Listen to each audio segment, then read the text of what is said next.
Hello, everyone, and welcome to the Spurs Up Show, the best Gamecocks podcast on the internet. Today is Monday, January the 4th, 2021. On today's show, we'll start on the hardwood. Gamecocks getting a 78-71 win over the Florida A&M Rattlers. I'll talk about the game in its entirety, standouts from the game. Also, what does it mean for South Carolina getting that win after a long layoff? Now you go into SEC play. What can we take away from South Carolina's win on Saturday? Also, a coaching search update. Shane Beamer has added another assistant coach to his staff, Justin Stepp being hired on as wide receivers coach. I'll talk about that. Also, updates on the defensive coordinator, defensive backs coach, much more in that regard as well. Also, news and notes to get into. South Carolina picking up another commit. We have your listener questions, voicemails, lot to get into here on a Monday. And also, we have a fantastic conversation. Former Gamecocks offensive lineman Chris White joins the show. We get a lot, his career, obviously, break down everything with him, winning the Liberty Bowl in 2006, playing for head coach Spurrier, some of the great running backs he blocked for,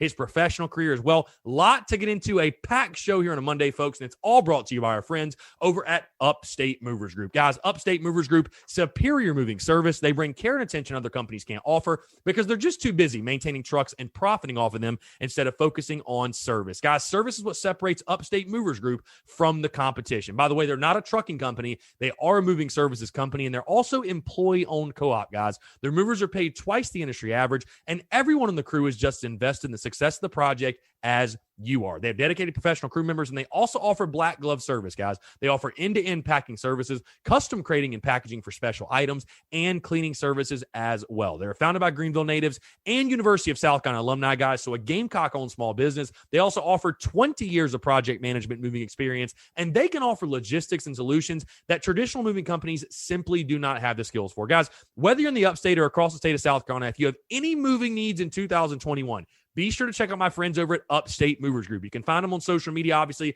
at Upstate Movers Group. And, of course, go to their website, upstatemoversgroup.com. That is upstatemoversgroup.com. The show is also brought to you by our friends over at MyBookie, guys. 2021 is here. MyBookie's been in a giving mood. A $250 risk-free bet on Thanksgiving, boosted odds and free bets every hour of Black Friday, and they continue to give away more freebies for Cyber Monday. Guys, for a sports book that's supposed to be in the business of making money, they were giving it away. That's just one of the reasons why I've been rolling with MyBookie this season. The fact is this: if you're going to put some action on the games, whether you're betting NFL, NCAA, college football, college hoops, whatever your preference, you want to do it with a reputable brand like MyBookie, guys. You can make your deposit using the promo code Gamecocks. That's promo code Gamecocks, and they'll match you halfway to give you a head start on building your bankroll. Guys, put in $200, get an extra $100 to play with. Joining and depositing is a simple process, and it's quick. But more importantly, when it's time to get paid, that's quick too. Treat yourself some extra cash in your pocket in 2021 by investing in your intuition. Guys, it's not just winter season,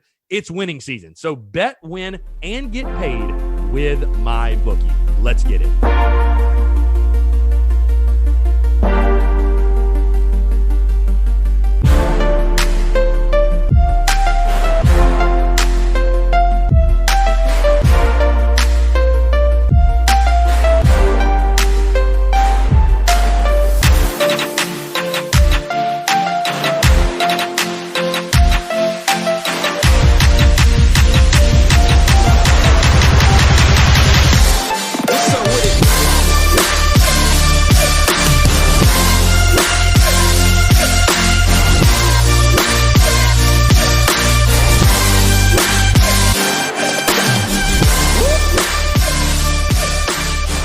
Monday, folks. How's it going? I'm Chris Phillips, host of the Spurs Up Show. As always, appreciate you guys tuning in. Happy Monday. Hope you're all doing well. Hope you all had a fantastic holiday weekend. I'm sure a lot of you getting back in the office today, getting back to work today, of course, with New Year's being Friday and New Year's weekend. A lot of great football on as well. I know we all sat down and relaxed and watched a bunch of football as well. Whatever you did this weekend, maybe you did work, I don't know. Hope you had a fantastic weekend, folks. And again, whether you're tuning in on the commute, you're in the office, you're chilling at home, you got the day off, I appreciate you all taking the time to tune in here. Got a packed show, a lot to get into here on a Monday, guys. And again, appreciate your love, support. I had a fantastic weekend myself. We got some beautiful weather in the city on Sunday after a couple of rainy days. Sunday, a beautiful day. It reminds you why you live in Columbia, right? Like mid-60s. I mean, it's literally January the 3rd at that point.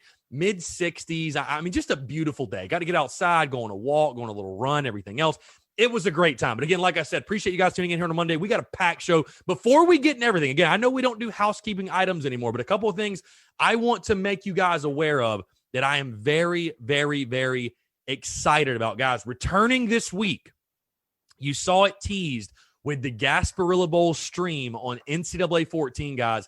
The NCAA streams are back. They're coming back this weekend. I don't have an official schedule right now to tell you guys, but we're going to be doing some Road to Glory stuff, some Dynasty stuff, some simulation stuff. I've got the new mod downloaded. Shout out College Football Revamp, by the way. Those guys have done an incredible job, and the game looks incredible, but it's a piece of content that I know you guys truly do enjoy. So we are bringing the NCAA streams back to life starting this week. Stay tuned for that. Also, you guys know how we do the Daily Crow. You know how we do the pregame and the postgame shows for football. I'm bringing those back to life as well, this time for basketball. Starting on Wednesday when South Carolina plays Texas A&M at home, 9 o'clock Wednesday is the tip. We are going to do pregame and postgame shows for basketball just like we did for football. So Wednesday, we'll go live before the 9 o'clock tip, 8 to 8:30. Saturday, we'll go live 5 to 5:30 before the 6 o'clock tip at Ole Miss. So again, just more content for you guys, more live streams, more opportunities to ask questions and call in, all that good stuff.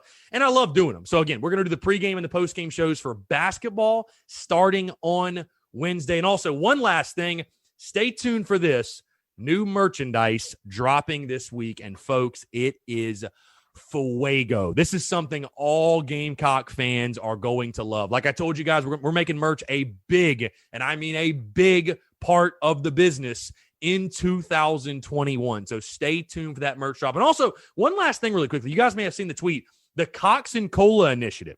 New media entity. If you want to find out more about it, I'm not going to spoil and say too much. We already talked about it. I had Ethan Kelly on the show who's going to be spearheading and running that. He's going to be the host of Cox and Cola. Yes, it's going to be a new podcast, a new media entity, if you will, and really geared towards USC students. Really excited to hit that demographic to bring a different type of content, if you will.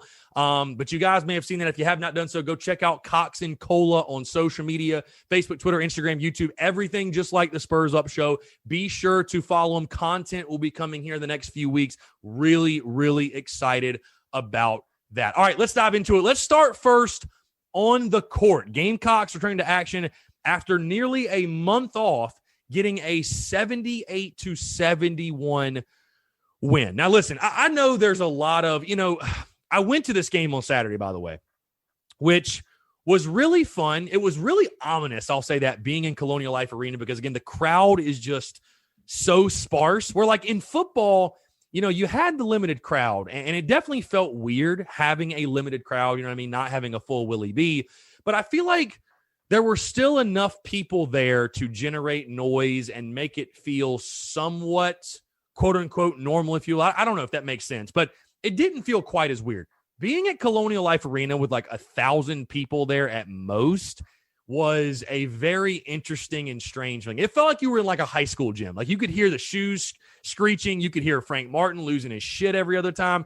It was wild. You know what I mean? Like it was crazy to be in that arena with that few people. But again, it was great to get in Colonial Life Arena. I wasn't sure I was going to be able to go to a basketball game all season long. So to even get in the building was a great experience. I went into the game with this mindset. Again, you haven't played in nearly a month. Then you find out before the game, you're without half of your roster. I told the guy I was with, it's hard for me to come in this game and feel like I'm going to be critical of this team in any way, because you understand what you're going up against. And listen, I'm not saying FAMU is a good team.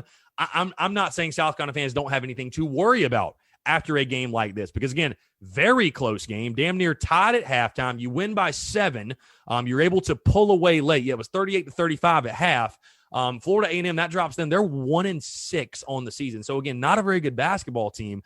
I know Frank Martin was very complimentary of them in the post game and everything, but definitely a game you felt like you should have won with ease. But again, you're looking at a team had been off for a month and had half its roster. And again, you find out in pregame you have half your roster. You had 9 guys to go on the floor with. And I think you kind of got exactly what we expected from South Carolina on Saturday. A lot of rust, which again is, I say that a lot of rust South Carolina didn't shoot the ball all that poorly. 41% from the floor, 30% from three-point range. Really not a terrible shooting performance. Defensively, definitely. And I think what you more so saw than anything was South Carolina was such a limited roster with just 9 guys. The inability to really switch out. I mean, you look at a guy like Jermaine Kuznar, played 36 minutes. Lawson played 34. Minaya played 33, which, again, those are the guys that you had to lean on. But I think you saw the conditioning aspect. You know, a lot of times where South Carolina did not get back on defense, and Frank Martin talked about that in his postgame. But I will say I'm proud of this team for the fight, for the resiliency, overcoming adversity. You know, it's been such a tough and weird season to this point. You know, you already have a rough start year. You start out 1-2. Then you don't play for a month. And like I said, then you don't have half your roster. In a game like this, you had to lean on your, and again, overcoming adversity, you had to lean on your best players to have their best games. And A.J. Lawson gave you that on Saturday. Again, 9 of 16 from the floor, 3 of 9 from 3. He finished with 25 points, 5 rebounds as well, and 2 steals also, you know, a block. I mean, he had a great game. He had a great game for South Carolina. And A.J. Lawson, again, a guy that South Carolina is going to need to rely on all season long. He needs to have that type of game for the Gamecocks all season long. So, again, in a game like this, you know, when you are not playing with a full deck, let's just call it what it is. When you're not playing with a full deck and you're playing shorthanded, you got to lean on your best players. I thought Jermaine Kuznar had a solid day as well, 15 points. And, again, what he did for you, just being on the floor, 36 minutes. And, again, you hope he's okay going down at the end of that game. But I thought you saw some pretty solid individual performances. I mean, really where South Carolina, I noticed, was hurting the most was inside, because you just didn't have those guys inside because they were out. They were out due to COVID. They were out for whatever reasons. You know, I know Wilton Levesque played 16 minutes for you down low. 7th Woods played 28 minutes.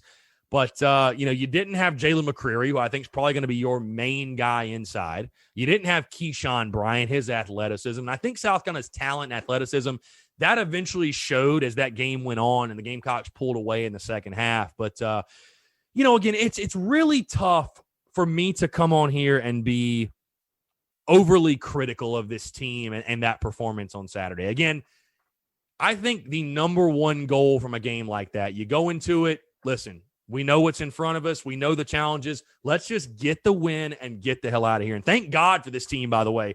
They didn't have to play an SEC game coming off of that month-long layover, because I think we can all agree if South Carolina would have been facing a Florida, a Kentucky, even an A&M and Ole Miss, it would have been ugly. I mean, it would have been really, really ugly for South Carolina, but you didn't. You got a team that you can get your feet wet again, get back on the floor, kind of find your rhythm, or at least start to find your rhythm. And South Carolina did that again, getting that 7-point win over Florida A&M. Now, the question is this.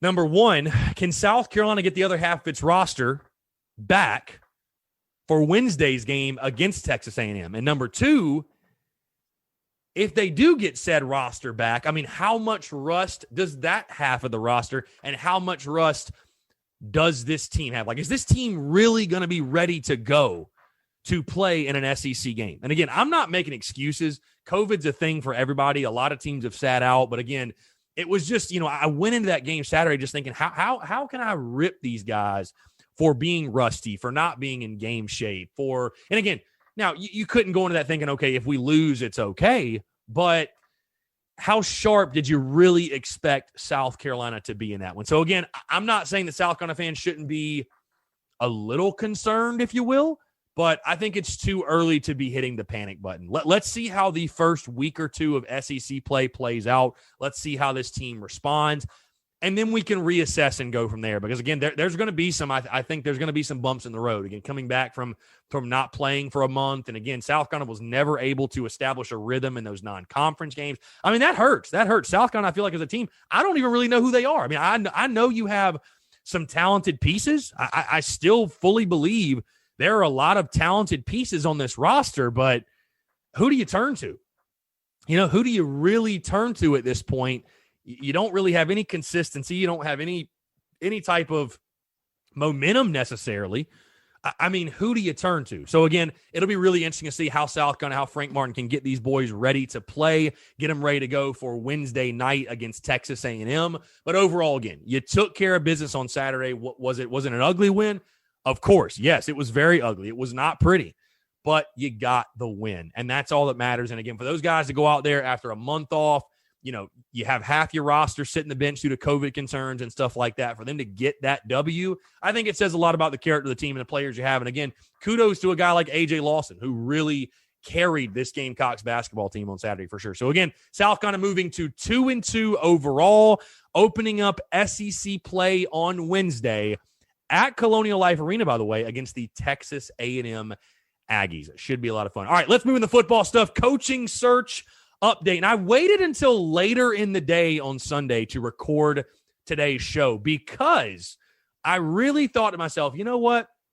Shane Beamer dropped the entire coaching staff on us last Sunday afternoon. I bet you he dropped something else again this Sunday afternoon. And sure enough, he did. South Carolina picking up or hiring, if you will, filling one of its last 3 spots in regards to on-field assistance. Justin Stepp hired as wide receivers coach. You may be asking yourself, Chris, who in the world is Justin Stepp? Well, let me tell you a little bit about Justin Stepp. Justin Stepp, coming from Arkansas, born July 5th, 1983, birthplace Columbia, South Carolina. So he's actually from Columbia, went to Pilgin High School in Pilgin, South Carolina, went to Furman, graduated in 2007. His coaching experience, 2007, he was at Fort Mill High School as the wide receivers coach, coached at North Greenville, same position, was at Clemson, Puke, from 2009 to 2011 as a grad assistant. 2012-2014, coached wide receivers at Appalachian State. 2015-2017, coached wide receivers at SMU, and has been at Arkansas since 2018, coaching their wide receivers. And yes, they've had some success, of course, at Arkansas. A lot of people ask me, Chris, what do you think about this hire and all that? Listen, I'm going to keep this short and sweet, and you can take this however you like. Joe Cox was our wide receivers coach before this. This is an upgrade. There's no other way to put it. This is an upgrade. Again, I don't know necessarily a ton about Justin Stepp. Again, I know he's been a part of some very prolific offenses, especially at SMU. And, of course, they've put out some really, really good wide receivers. Just reading here in 2016, Sutton led the SMU offense. Let's see. Guy had 76 catches, 1,246 yards, 10 touchdowns. He led SMU to have their first 1,000-yard receiver since 2013. Obviously, we take a look at what he's done at Arkansas. He coached guys like Cortland Sutton, Trey Quinn at SMU, some really, really talented guys. Overall, he's done well on the recruiting trail, too. That's the big thing. He's done well on the recruiting trail. His recruiting efforts prior to 2019 recruited the duo of Traylon Burks and Trey Knox, which was one of the top freshman receiving duos in the entire country. So done a really good job on the recruiting trail. Somebody who's going to bust their ass recruiting, and a young, fiery coach who, again, has been around some really, really good offensive football. I think it's a solid hire. Again, I think you upgraded at that position, if you will. And so excited to see what he can do, with the Gamecock wide receivers. And again, a position that, of course, needs help. We all know that. You got a little bit of that late last week in the Georgia Tech transfer, but a position needs a lot of help for sure. What can Justin Stepp do? Can he come in and mold, especially the young South Carolina wide receivers? Because, again, I truly do feel like I think there's some young talent in that room that just really never got developed. Can Justin Stepp do that for South Carolina? But, again, overall, keeping it short and sweet, I think it's a solid hire. I think it's a good hire. I think with all due respect to Joe Cox, was half joking, but I mean, the guy played quarterback in college. I think you, without a doubt, upgraded in this scenario. I wonder if Gamecock fans are going to be quite as upset that he was at Clemson like they were Billy Napier. I don't think they are, just based off my quick reactions from social media. But no, really a solid hire. A solid hire, has done a really good job developing players at his previous stops, especially at SMU and Arkansas, and has done a great job on the recruiting trail. And, hey, that's all you can ask for, a guy that can recruit and a guy that can develop. So, again, I think Justin Stepp, a positive addition to Shane Beamer's coaching staff. I want to give you guys some updates, some things I've been hearing as well on the defensive coordinator and defensive back coaching positions, because it sounds like today South Carolina is having a board of trustees meeting which they will be approving contracts. And you'd assume that the DC and DB coaches would be involved in that. So it sounded like right now, if I had to put money on, I think our best guess, I'm pretty sure the name with the most momentum right now, Derek Mason, like I said, since the beginning of last week, I do think he's going to be the defensive coordinator. I still believe he's going to be the DC. I think it's Mason or bust at this point. We'll see what happens. I got some really interesting updates, though, on Jay Bateman from a source very close, actually, to UNC, that apparently Shane Beamer really wanted Bateman. There was a lot of momentum, if you will, to a potential Bateman hiring. I heard that Shane Beamer went to Chapel Hill, and there were some external factors for reasons that Jay Bateman did not take the job. His son's health concerns was one of them. Not wanting to be a part of a first-year coaching staff was another. Just what they're building in Chapel Hill, that was one of the big things. So you can understand that as well from Bateman's thing. But right now, it's Derek Mason or bust. It's Derek Mason or bust. And I still believe that Derek Mason probably, maybe by the time you guys are hearing this, is going to be named the next defensive coordinator at South Carolina. Also, the name that I'm hearing for defensive backs, and this is a name that's been floating around all over social media, but this one's picking up a little more steam. And again, by the time you guys are hearing this, it may already be named, but Torian Gray, coming from Florida, a guy who's, I think, almost got 20 years of coaching experience, done a really, really good job at UF, was in the NFL with the Washington Redskins. I mean, this is a guy, a really well-respected defensive coach. And again, I think would be a huge upgrade of that position from what South Carolina had previously. And I think would be a very, very solid hire. So again, we're all kind of wait and see mode. I know, again, Shane Beamer's been a guy that has been on his own schedule, on his own time clock. And I've said that many times, and that's totally fine. But I think probably, again, sometime today, if not today, definitely tomorrow, we will be finding out who South Carolina's new defensive coordinator and defensive backs coaches are. So again, it's been a lot of fun. This coaching search carousel thing, however you want to call it, it's been a blast. I mean, it's been up and down all over the place. But again, it seems like finally, early this week, maybe even today, maybe tomorrow, we are going to know who the defensive coordinator and defensive backs, and we're going to know who all 10 of the on-field assistants are at South Carolina. All right, let's get in some news and notes. We'll knock out your listener questions, then dive into our interview.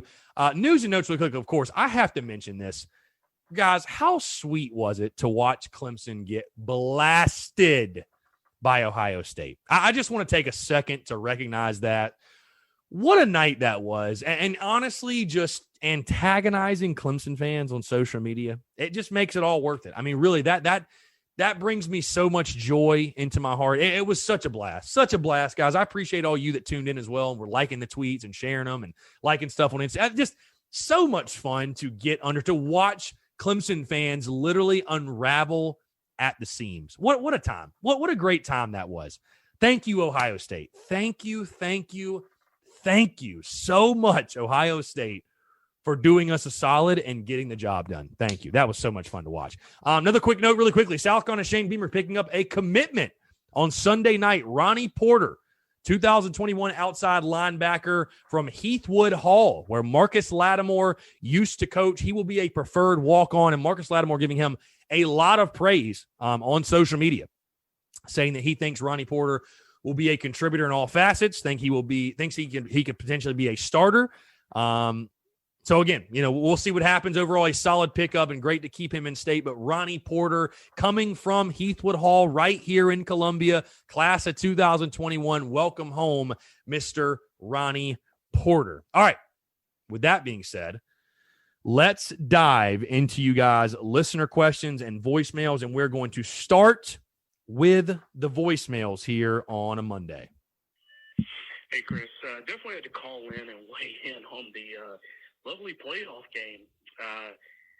It was absolutely hilarious and fantastic. Had to be the greatest start to the year to see Clemson fans all over social media just attacking South Carolina fans.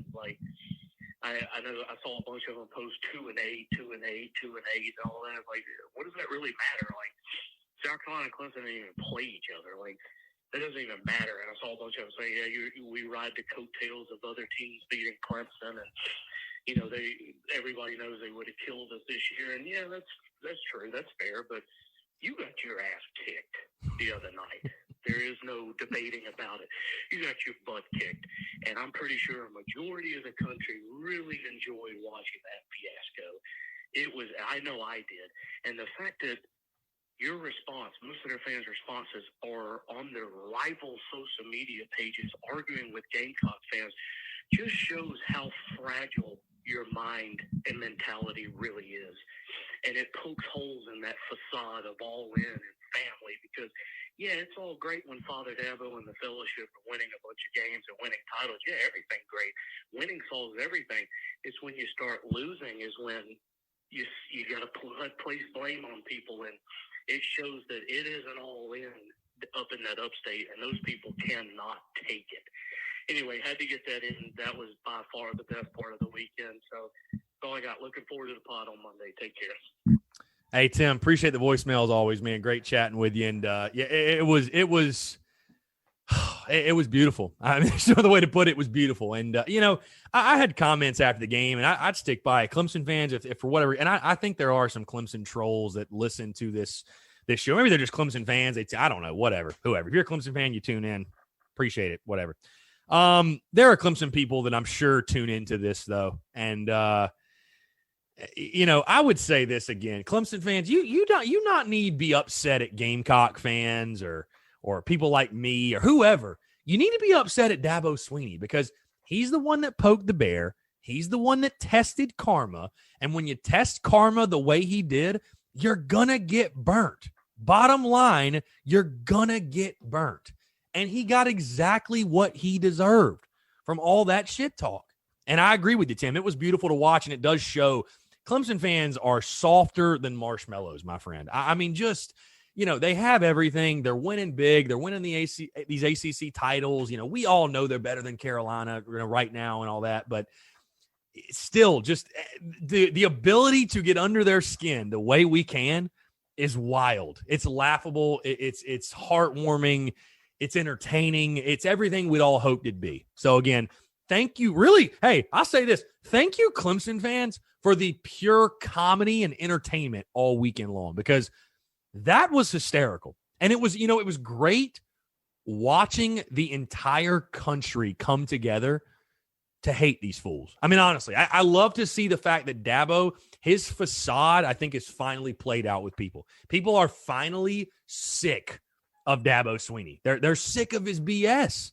They're sick of the stuff he's trying to feed them. So I love seeing it. Again, Dabo and that crew couldn't have happened to a better group of people in the upstate, and they got exactly what they deserved. And maybe Dabo Swinney will think twice before he tries to play with karma again. And Clemson fans, you can defend it all you want. He just said that he wasn't going to rank somebody who hadn't played this many games the top 10. Dabo knew exactly what he was saying and what he was doing. He knew exactly what he was doing. And if he didn't, he's an idiot, and he shouldn't be a football coach. If he don't know any better, he's a damn idiot. So take one or the other. But that was, thank you again, Ohio State. Thank you, because you provided us with pure enjoyment and pure joy and comedy and entertainment all throughout the weekend, and it'll probably continue.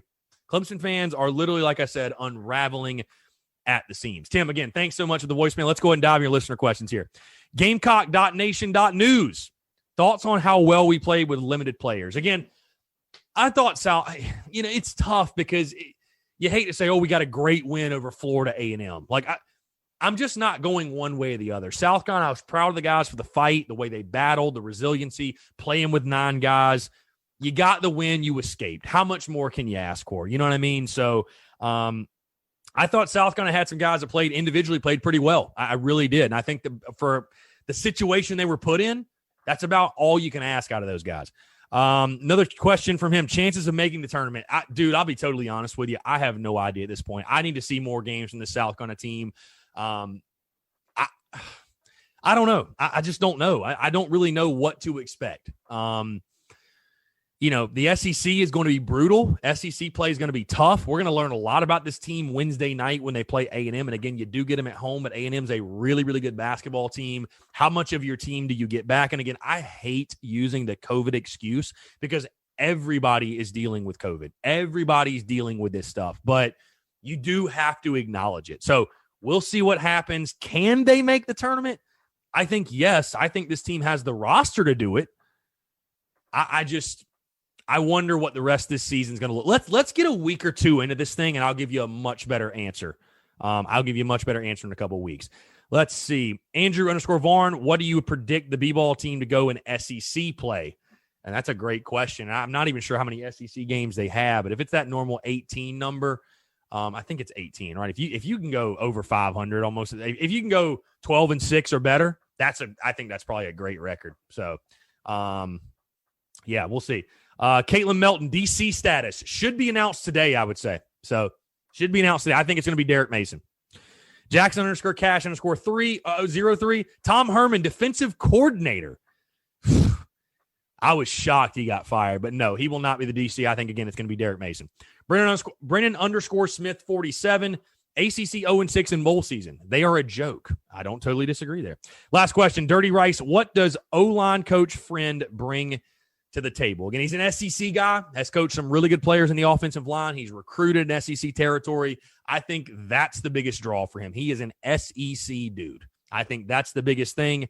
Outside of that, we'll see what happens, but I think Will Friend definitely was a solid pickup. I think he's a solid assistant to add to the staff. And again, he's been around some really good SEC programs. He's coached some really good SEC linemen and offensive lines as a whole. We'll see how it plays out at South Carolina. So again, guys, appreciate the questions, voicemails. Appreciate you all tuning in. We've got an awesome interview coming up. Don't go anywhere quite yet. Former Gamecocks offensive lineman Chris White joining me, guys. If you remember, this guy started every single game the first 2 years of the Steve Spurrier era. I mean, that's impressive. That's damn impressive. Chris, obviously an anchor on the offensive line, blocked for some of the best Gamecocks running backs in school history. We have a phenomenal conversation, guys. So again, appreciate you all tuning in. Thank you so much. Hope you all have a fantastic Monday. Now enjoy this conversation with former Gamecocks offensive lineman Chris White. All right, joining us today on the Spurs Up Show is a man that played for Gamecocks football from 2002 to 2006. During his career, he started 41 games for the Gamecocks on the offensive line, including every single game the last 2 seasons of his career. He was named freshman All-SEC in 2003, won the most improved lineman in the spring in 2005, and most outstanding lineman in spring of 2006. He was named to the Remington Award watch list in 2006 and really was an anchor for that Gamecocks offensive line. Also spent some time professional football with the Eagles and Seahawks in 2007 and 2008, but really, again, remembered for anchoring that South Carolina offensive line, and of course, being a part of Steve Spurrier's first couple of teams that accomplished so many firsts in Columbia. I'm very pleased to be joined by former Gamecocks offensive lineman Chris White. Chris, appreciate you taking the time, man. It's a pleasure to have you on. Awesome, man. Thanks for having me on. It's an honor. Yeah, absolutely. So, Chris, I want to go back to the beginning for you because you are an in-state guy. You come from Chester, South Carolina, and you got to South Carolina in 2002. And I thought it was really interesting, by the way, just a quick note. I was looking at your recruitment. You were one of the top. You're the number 2 in-state lineman behind your future teammate, Jabari Levy. So I'm sure that was like very interesting, a little kind of, rivalry between you two guys, I guess you could say. But you go to Carolina together. But again, you're an in-state guy from Chester. Talk about the recruiting process for you. Again, you're obviously a highly regarded prospect. What was the recruiting process like? And again, when you came to South Carolina, it was Lou Holtz and Skip Holtz and that crew. What was that process like, and why did you choose to become a Gamecock? The process for me, it was pretty cool. Like I said, I came out of school in 2002, pretty highly recruited, but I made it known earlier in my recruitment that I was going to stay in state. So I think a lot of schools started backing off, once I made that comment. But I knew I wanted to stay close to my family.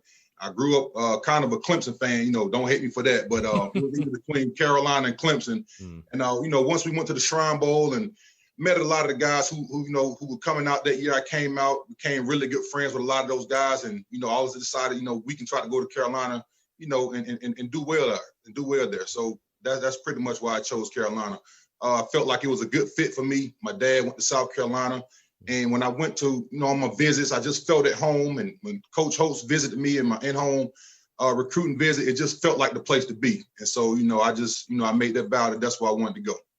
For sure. And I think of South Carolina under Lou Holtz when you got there, as far as you talk about like the style and the fit and everything, a team that loved to run the football. You guys obviously had very physical running backs, and the running game was very much a big part of that. I want to move into, again, that first year for you. And it's interesting. You said you grew up a Clemson fan, or were kind of a Clemson fan, if you will. I know you picked South Carolina over Clemson, Maryland, North Carolina, some others.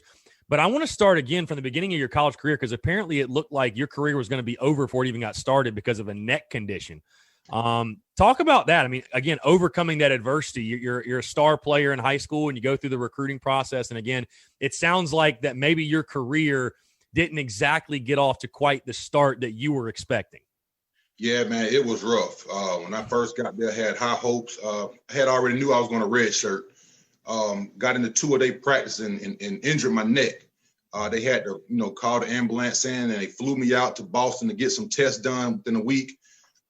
Just got a bunch of different notes from different doctors. Some doctors say you should never play again. Another doctor said, you risk being paralyzed if you play one more snap. And so Coach Holtz decided to send me to a bunch of different specialists. So they finally sent me up to Dr. Days up in Boston. And he said, Chris, you know what? I think you're fine. He said, if I were you, I would play. And so I came back and I processed everything, talked it over with my family, talked it over with the coaching staff, my preacher, we prayed about it. And I just felt like it was the right thing to do for me to come back and, give it a shot. Coach Holtz, me and him met in the elevator. I was going to talk to him one day. And he said, Chris, I know what's going on. He said, but I promise you, he said, if you decide not to play one more down in Carolina, you always have a home here. Your scholarship is good until you graduate. And just that, it made me feel like, this is the right thing to do. For sure. I wanted to ask you specifically, you speak on Coach Holtz, and obviously he had a great impact on all of his players. And, you just hear the countless stories and, the type of impact he's had on not just his players at South Carolina, but all throughout his coaching career and even after. But just talk about, again, that relationship with Lou Holtz, because like you said, what he told you, it sounds like it was really powerful, obviously. I mean, what was that relationship? I can't even imagine how great that relationship was even from that point moving forward. Yeah, man, Coach Holtz was awesome, man. From the time that I met him, he always gave everybody that father figure mentality. We could always go to him and talk to him. I mean, I spent several hours in this office just talking to him, having one-on-ones. He was an awesome coach. Like I said, he brought that family atmosphere there. And to this day, I'm still, pretty tight with a lot of my teammates from, 14, 15, 16 years ago, because of that culture that we had at Carolina when I first got there. When I got there, we had the big brother, little brother program, and Cedric Williams was my big brother. And so, I'm still in contact with him now. We're really good friends now, but it's just that culture that we had there. It felt like a brotherhood.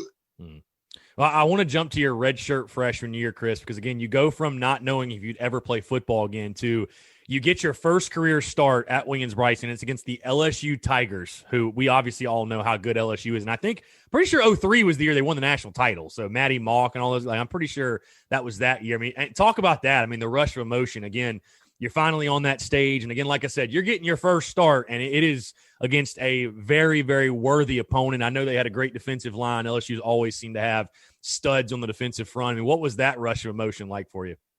Man, it was awesome. I mean, before that game, I had played in some mop-up duty, some special teams, but it's a totally different ball game when that clock hits zero and it's time to start that game, you're going to be out there on that starting 11. I played alongside guys with like Travell Ward, Nation, John Strickland. So those guys really took me under their wings and showed me the ropes. It was intimidating at first because, you read the scouting reports and you see the Chad Lavallées and the Mark Spears, those big-time guys, and I'm just a redshirt freshman. But like I said, those guys took me under their wings, let me know, what, you practice hard, the plays, let's go out and play ball. And once that first pad hit, it's just football. Yeah. And then again, you were named freshman All-SEC that first year by the Sporting News. I mean, what do you think? I mean, would you attribute it a lot to your teammates, or just what made the transition, I guess, so seamless for you? Because again, you came in and made an immediate impact for South Carolina on the offensive line. Oh, absolutely. I mean, I hit some stumbling blocks and had to have some growing pains to get there. It was times, to get back onto the school side of things outside of the football. I was, me and Jabbar were roommates. So, we were really good friends. We were missing class and just doing things that we weren't supposed to do, just having a little bit of freedom and not knowing what to do. And I never forget the day Coach Dave DeGuglielmo,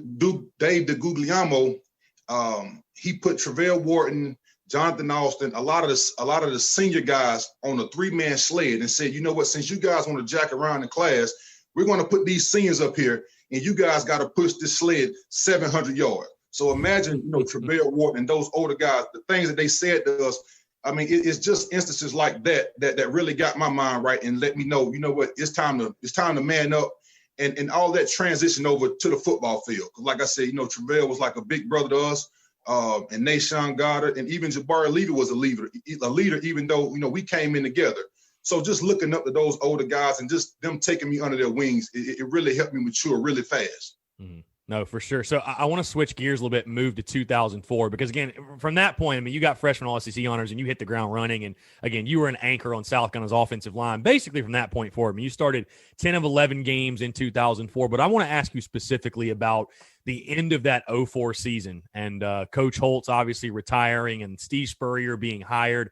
I guess just talk about that sequence of events, man. I mean, obviously you're sad that your head coach is hanging it up and the coach that recruited you and has coached you for basically, 3 years at this point. But then, you know, Steve Spurrier is coming to town. I mean, literally a Hall of Famer. I know the buzz around Columbia was incredible leading up to his first game against UCF. Just what was going through your mind? Because, again, you're losing a Hall of Famer, but you're getting another Hall of Famer. And obviously the whole mindset's changing. And as an offensive lineman, you're going to continue to do your job. I know you're probably excited. Like, we're going to score some points. I mean, it's, you know, it's everybody's excited for this change. What was going through your head when that all went down? Well, I had a lot of mixed emotions because, like I said, you know, Coach Spurrier was that father figure to us away from home. And then to the way that we went out the 04 season with the brawl, right? You hate to see him go out like that. I mean, you hate to see that black mark put on his name. I remember when we had the team meeting after that, the director came in and he said, you know what, you know, Holtz is retiring, you know, that's it. He said, but we're going to get you guys the best coach that money can buy. And, you know, when Spurrier came in, you know, everybody was hyped. We knew his track record. We knew what he did at Florida. We knew we were going to score some points. And the energy in the building was just elevated. Everybody was excited to play with Coach Spurrier. For sure. You brought it up. We got to talk about the brawl. I wasn't even, I forgot I totally forgot that somehow. I wanted to save some of the Carolina Clemson talk when we got to your senior year, obviously, because that's when, you know, you guys beat them up there. But, man, talk about the brawl. I mean, I've had some of your former teammates on, obviously, having Savell on, him being, like, right in the middle of it. His perspective's interesting. But, I mean, right. Again, something, you know, we all hope, again, we don't ever see again. But it's interesting. Right. It's just such a point in the rivalry that, you know, when people ask you about Carolina Clemson and the intensity and the hatred on both sides, it's like you can point at that game as an example of just how bitter it is. I mean, what do you remember specifically from the brawl in Death Valley? And what's crazy that, you know, when we bring that up, you know, a lot of people don't remember offensive line. You know, they never show our face, and they only, you know, they only hear about us when we draw a penalty or something like that. But when I meet people and I tell them who I am, and I tell them, you know, I played, they say, you a big guy, you played ball. I say, yeah, I played for Carolina a few years. I tell them my name. Oh, you're the guy responsible for the Clemson fight. So I always get labeled as the guy that started the Clemson fight. But basically, man, it was a fourth down play. It was fourth down play, and had a hit on Savell, and Savell was ready to get up, and the guy pushed him down. And, you know, I initiated contact with the guy, and it went crazy from there. Like I said, you hate to see Coach Holtz go out like that. You hate to see that mark put on both universities. You know, we were going to a bowl. Both teams had to forfeit their bowls. It was just a bad day in Carolina football. And like you say, you know, we hope to never see that again. Yeah. And I don't think we will. I want to ask you, though. It's funny because obviously you're defending your quarterback. But I feel like that was something when you watched that game, you could almost feel that kind of brewing the frustration was building and, you know, meeting up with Clemson at the bottom of the hill. And it just kind of, it all culminated. I mean, obviously it was still shocking, but crazy. It's just crazy. Yeah. The night before that, when we was in the hotel room, because we stayed over in Greenville, that was the night that the Pistons had the big brawl. Yeah. I mean, everybody was talking about it. Palace, yeah. Right. Yeah, everybody was talking about it. And even from the jump of that, from the start of the game, like when we met those guys at the bottom of the hill, it was a lot of chippiness going on. And it seemed like the refs, you know, they weren't controlling the game. And all of a sudden, it just got out of hand, man. Yeah. No, for sure. So I want to move again that 2005 season, Steve Spurrier's first year. And specifically for you, Chris, you won Most Improved Offensive Lineman in spring of 2005. And again, you were one of only 2 offensive players as a whole to start all 12 games. Just talk about, again, for your game specifically, what clicked for you? I mean, what do you feel like improved that led to that recognition from Coach Spurrier and the staff? I just felt like all the hard work that we had been putting in, knowing that I had to be a leader, even though, you know, I was just a redshirt junior at the time. I just felt like I had to be a leader, and along with Nashawn Goddard and Jabari and those guys, all of us stepped it up, and they really helped me elevate my game. Mm. And I want to ask you as well, because again, you took over as the starting center that year, and I feel like I always give. I was talking to my buddy about this the other day. I always give credit to offensive linemen, to you guys, because I feel like it's one of those things where, again, if you watch football, you're going to talk about it, you're going to break it down, but unless you've played on the offensive line, you just have no idea, like the intricacies and how complex it truly is. Like it's literally your own language. You guys have your own language, and just the little nuances about, the steps and just everything, the zone blocking schemes and all of it. But you played both guard positions and a little bit of center. You really played everywhere your first couple years, but you took over as the starting center. Just talk about the challenges of that, because again, you're literally the quarterback of the offensive line. You're making the checks, you're making the calls. I mean, that's a big responsibility. It's crazy. Maybe my mind is just twisted in this way. I remember specifically that 2005 season. Going into the season, that was kind of one of the top storylines. Like, okay, we got a brand new center. How's our center going to play? Because it's that important of a position. Just talk about that. I mean, shouldering that responsibility. Yeah, the year before, I played alongside John Strickland. John did an awesome job. I watched him. And then, once he left, I had to transition over to the center. And once Coach Spurrier got there, it was a totally different ballgame as far as play calling, as far as the playbook.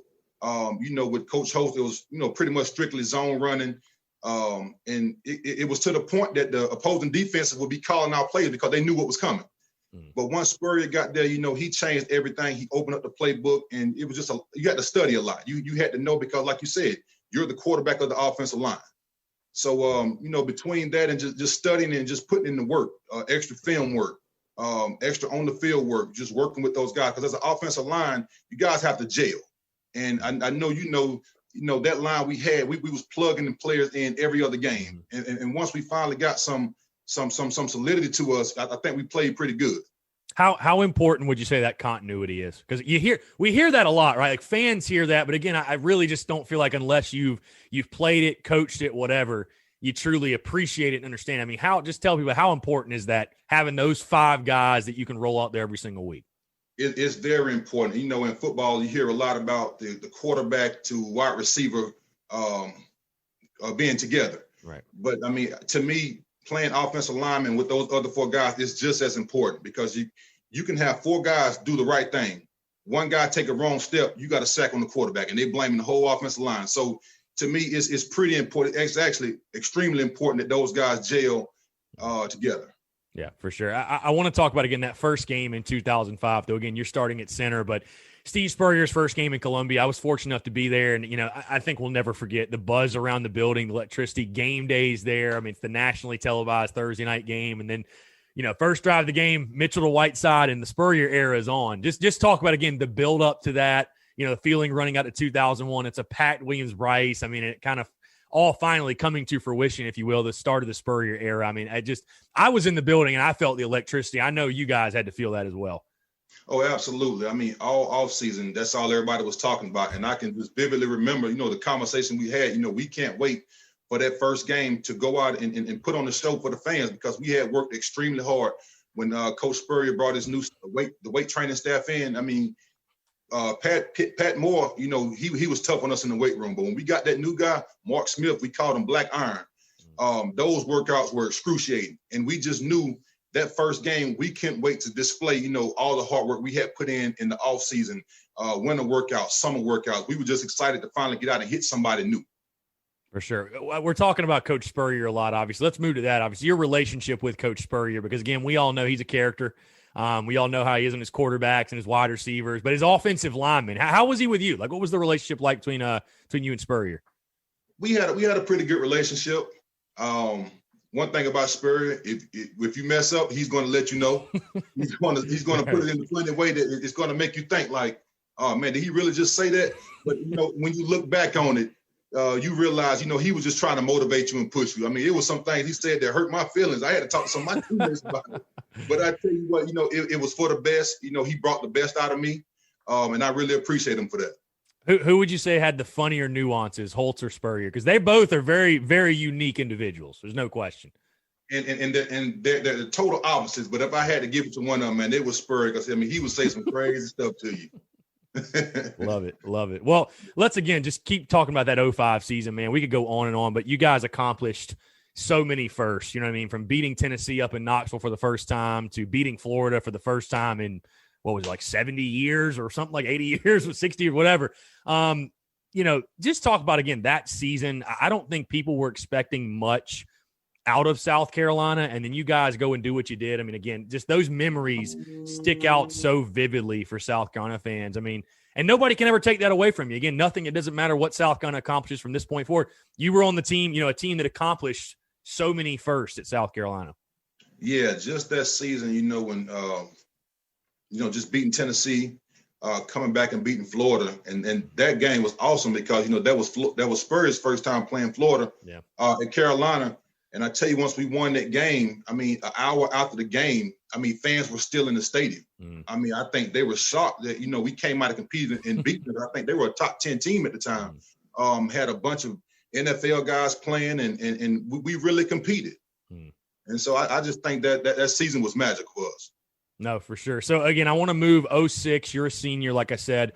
Most outstanding offensive lineman in the spring of 2006. You started all 13 games as a senior. I got to think, Chris, at that point, you're feeling pretty good about your game and your skill set and what you bring. Again, you're an anchor of the offensive line. You're a well-known commodity at this point amongst Gamecock fans. I mean, I remember thinking back at that point, there's one guy we can depend on is going to be Chris White. I mean, he's going to anchor the offensive line for South Carolina.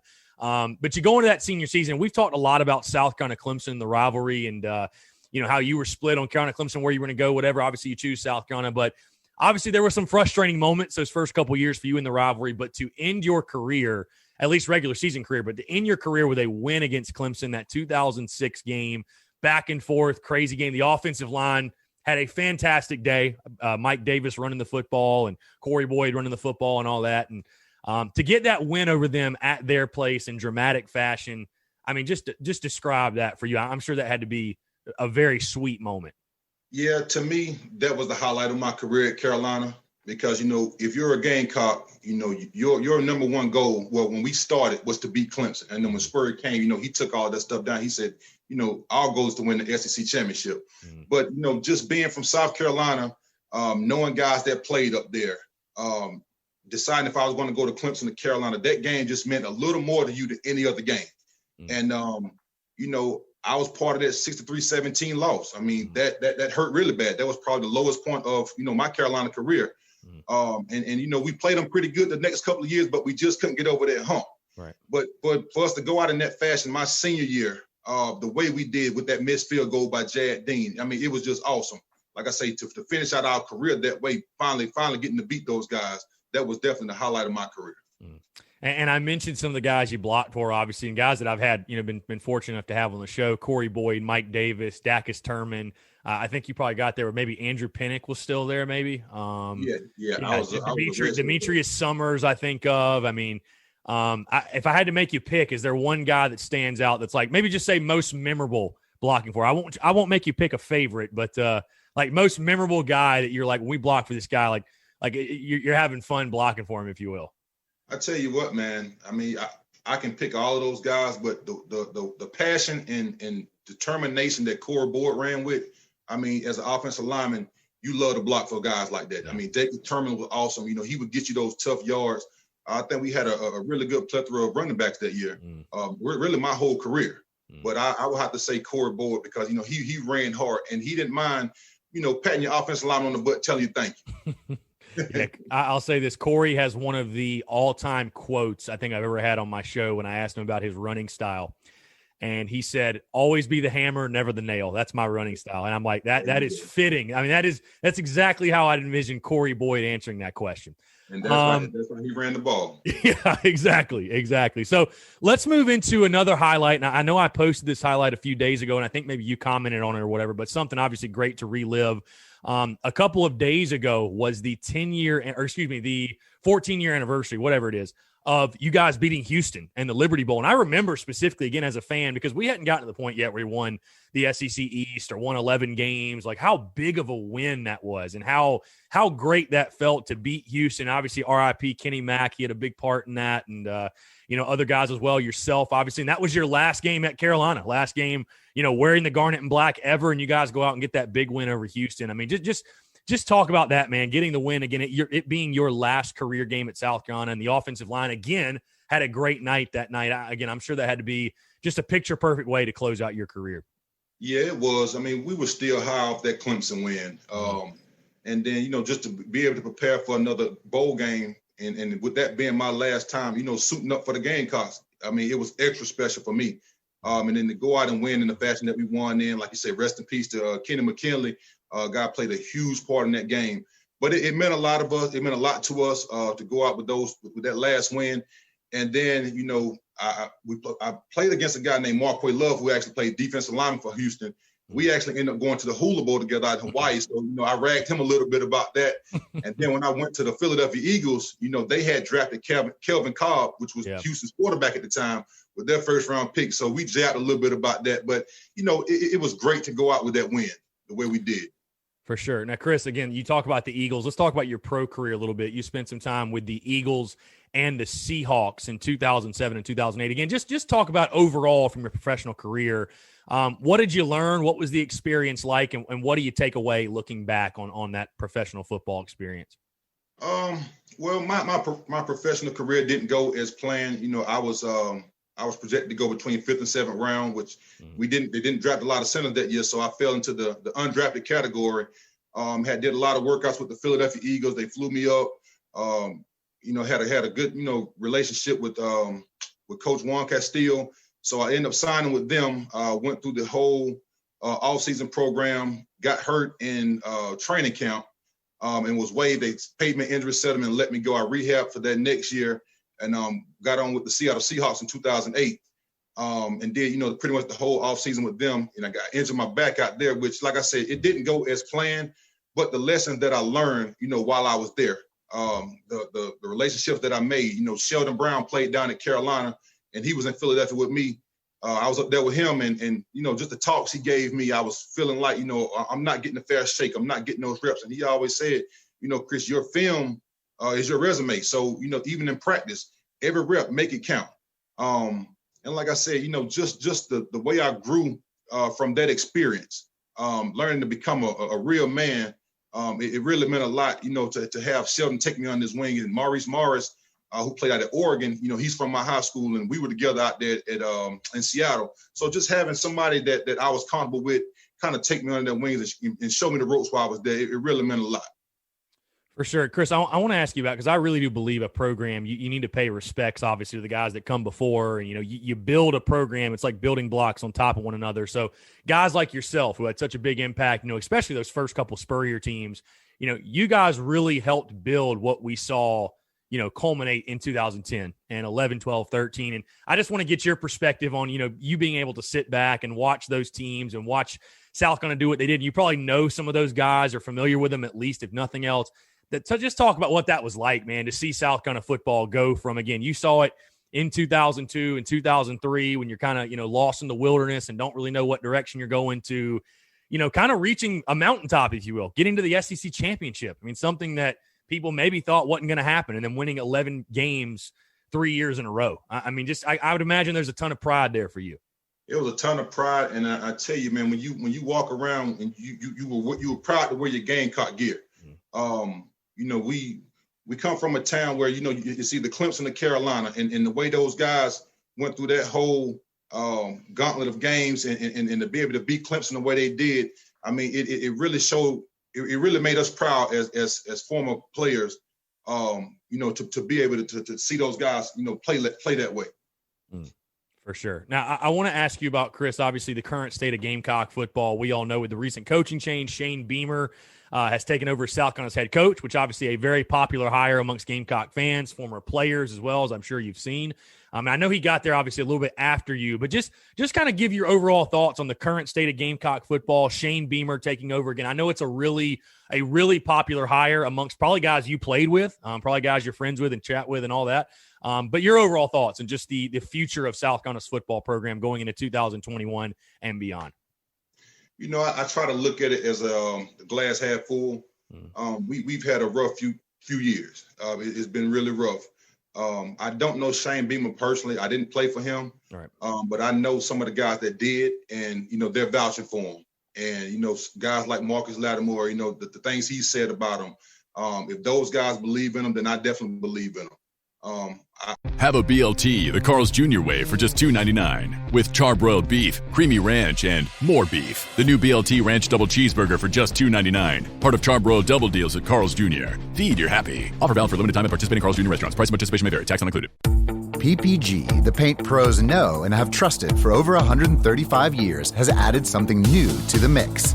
An extended lineup of PPG products now at the Home Depot, like PPG Speed High, Multi-Pro, and Breakthrough. In stock, available for easy pickup, or to make things even better, we can deliver right to the job site.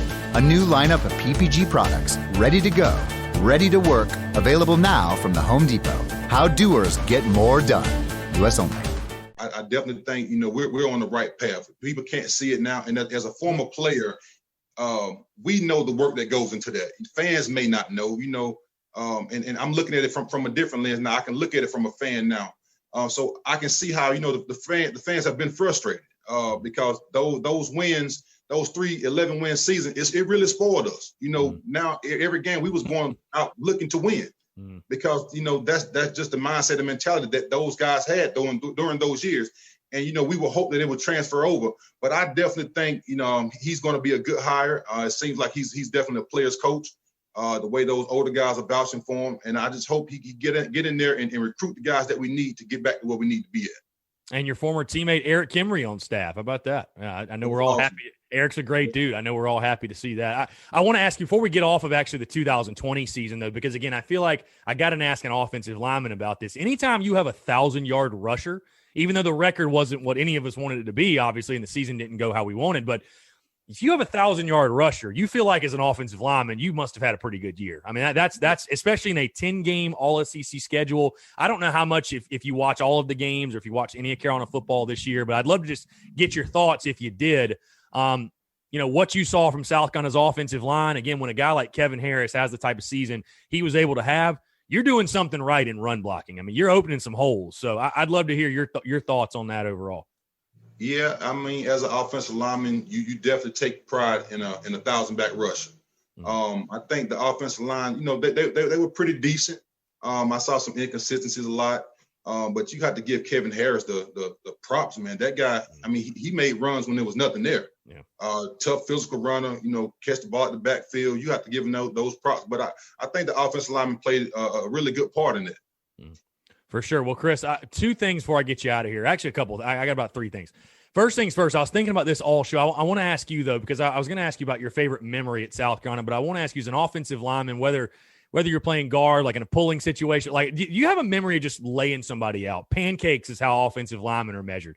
Do you have like a memory from college where you just absolutely laid somebody out on a run play or whatever the play was? Do any of those stick out to you?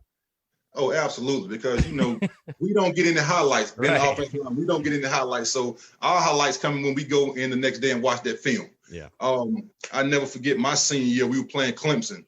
I had a crazy crackback block on Gaines Adams, rest in peace, Gaines Adams. Awesome defensive end. But it's just those plays that, and when you go back and watch film, you say, man, I played pretty good that game. And then when the coaches, acknowledge that in the team meetings, you've done something right. Like I said, we don't get a lot of credit. And as an offensive lineman, you're not used to it. You don't expect it. I remember Coach David Guglielmo, he got a shirt made that said all the offensive linemen had dirty deeds done dirt cheap. And basically that's the mentality that you have to have as an offensive lineman. You go in and do the dirty work every play. You don't get the recognition. But, those are kind of people that offensive linemen are. We do what's best for the good of the team. Yeah, I was say the unsung heroes. Like you said, it's kind of unfair. The offensive lineman, you really only hear about them when there's a false start, you miss a block, you hold. It's like you don't get the. Or in my case, when there's a bad snap over the quarterback's head. Hold on, you gotta remind me, when did that happen? I don't remember that. Man, I had a few of those, man. And after the game, my mom used to let me know. She was like, Chris, I was ready to get in the fight. Someone was talking trash about you in the stands, and I turned around and yelled. So, yeah, I mean, those things come with the territory. I was going to say, is there any worse feeling because I feel like if you're a center, the second it leaves your hand, like, oh, that one's high. That's definitely high. Man, I tell you what, I want to say it was in 2004 when we were playing Ole Miss. That's when they had Eli. Yeah. I shot one over Dondrell Pinkett's head, and there was a safety, and I think we lost by a few points. And those guys gave me a hard time in a good way. Right. On the sideline, they put me up, say, it's all right, you good, get them next time. But it's those plays that really stick out. You had the good plays and you had the bad plays. Mm-hmm. Well, I'm going to get you out of here, Chris. You've been gracious with your time, but I want to ask you again, lastly, just favorite memory from South Carolina, maybe funny stories as well. Any Spurrier stories that you can share on the air, either from practice, on-field, off-field games, whatever. I mean, I feel like the stories are endless, especially in the film room. I know you talked about that, but I've heard so many funny stories from Spurrier in the film room, and he was hell with that clicker. He like you said, he would make you feel about this big if you messed his play up. Man, I tell you what, some of the stories that I can tell, I don't even want to relive those moments. I mean, it's been times I walk out that meeting room, man, my head was hanging low. Because, I mean, he will make you feel really bad. But, the things he said is to make you better. But, I mean, like I said, it's a lot of funny stories. But the best thing about my career, other than beating Clemson, was the camaraderie that I had with my teammates on the field and off the field. Like I said earlier in the interview, it was a brotherhood.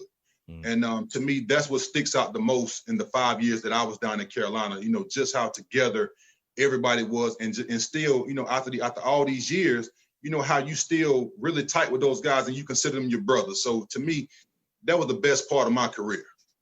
For sure. Well, Chris, it's been a pleasure, man. Like I said, I know I can speak for all Gamecock fans when we say that obviously watching you do what you did in Garnet and Black, and I mean, seriously, being an anchor at the offensive line and pushing people around, and the great memories from, especially later in your career, those first couple Spurrier teams. I know for someone like me, I'll tell you personally, I became really understood it and became a diehard fan when I was about 12. So into 2002, beginning of 2003. So especially those first couple of Spurrier teams, they really hold a special place for me because it's like those were the first teams you really latched on to. And obviously you were a big part of that. So thank you, obviously, for the way you represented USC and obviously what you did on the field, off the field as well. But absolute pleasure to have you on and chat with you, and would love to do it again soon sometime, man. Okay. Thanks a lot, Chris. Enjoy doing it. Absolutely. He's Chris White. I'm Chris Phillips. We appreciate you guys tuning in, and we'll catch you next time on the episode of the Spurs Up Show.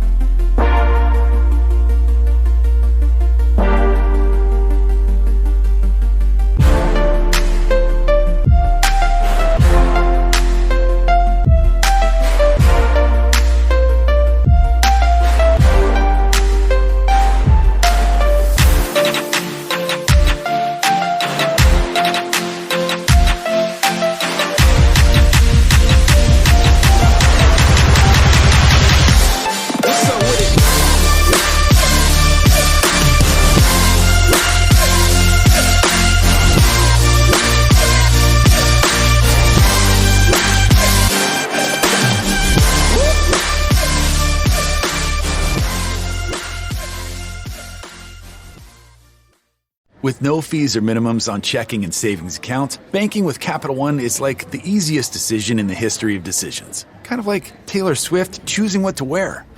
It's looking kind of chilly out today. I think I'll go with a cardigan. Yep, even easier than that. And with our top-rated app, you can bank anytime, anywhere, making Capital One an even easier decision. That's banking reimagined. What's in your wallet? New consumer accounts only. Approval required. Terms apply. Capital One N.A. member FDIC.